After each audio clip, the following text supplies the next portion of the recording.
Ine araba robotumuz için gerekli atları yavaş alıp başladık. Ine dizaynerimiz için çizmek için bir neme gerekli.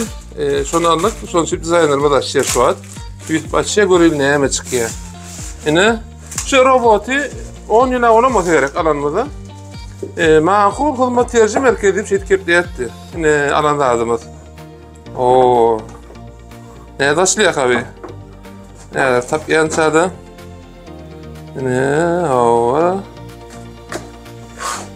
Bir ne sayede yekeke ne etçemizin planını ettik.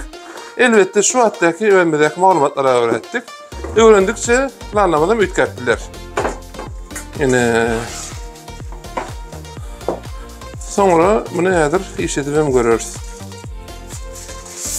Yine bu zat ne emedat? Şunun üstüne çiziyen, çizilen kompüterde günden gün aktarıp kompüterde görüyen, olakan ekranını. Yani mouse ile çizeceğine ruçka ile çiziyen. Sonra biz başka atlarda da makul sözü için başka atlar ise bunlar siyasene kartuşların mütkatip oluyor ruçkanın. Yine şu yerek şunun üstüne çiziyen, çizilende de bunu kompüterde görüyor. Yani arabanın esasatının birine şu kellesini çizmek. Şunu başardığımızdan ne yüzüp meyledecek olar. Yine kıysacık.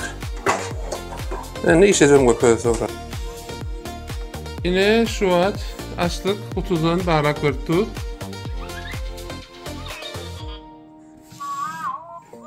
Robotumuz da mı gerekti ortada? Nimet yani deyip. Yine şu yörük yerden ne?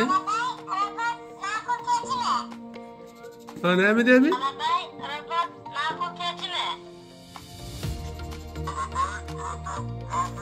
Wow! İyi mi robot yapaptırız?